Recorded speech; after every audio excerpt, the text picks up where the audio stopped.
Compliance Behavior in State-Run Fisheries, Situating Lake Chivero in a Policy Perspective.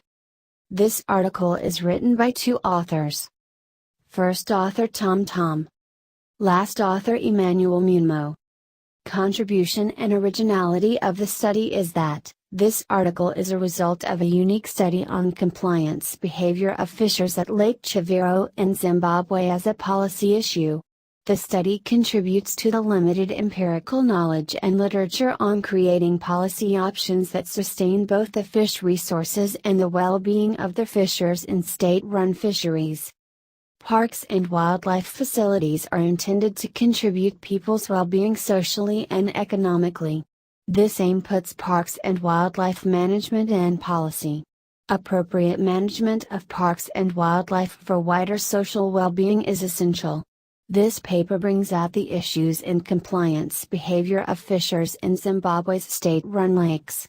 The underlying aim of the study is to create policy options that sustain both the fish resources and the well-being of the fishers. Zimbabwe's Parks and Wildlife Management Authority, IJPPAR, administers all state-run lakes in Zimbabwe in order to prevent their overexploitation. Despite its strict management regulations, the following rather disturbing developments continue to be observed. A. An increase in disregard for the regulations among licensed fishers and an influx of unregistered fishers, poachers. B. A growing incapacity on the part of IJPPAR to contain the worsening non-compliance with management regulations among fishers. C. An increase in the number of illegal fishers entering the fishery. D. An increase in the amount of fish being sold illegally on open markets in Harare and neighboring towns. The growing non-compliance with regulations could be a result of many factors.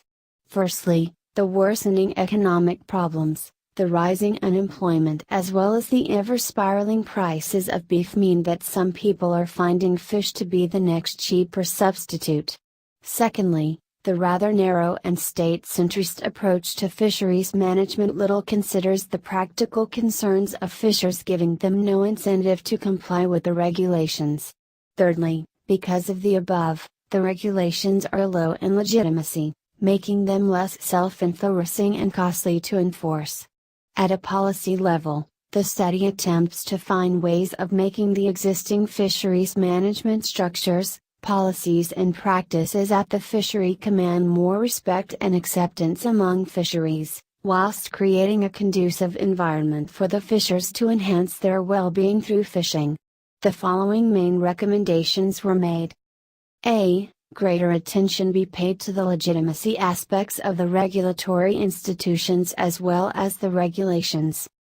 B. The interests of and concerns of the fishers be more fully incorporated into the management regulations to enhance their acceptance by fishers, and C. The job conditions of IJPPAR employees should be improved to curb corruption and to improve how they interact with fishers.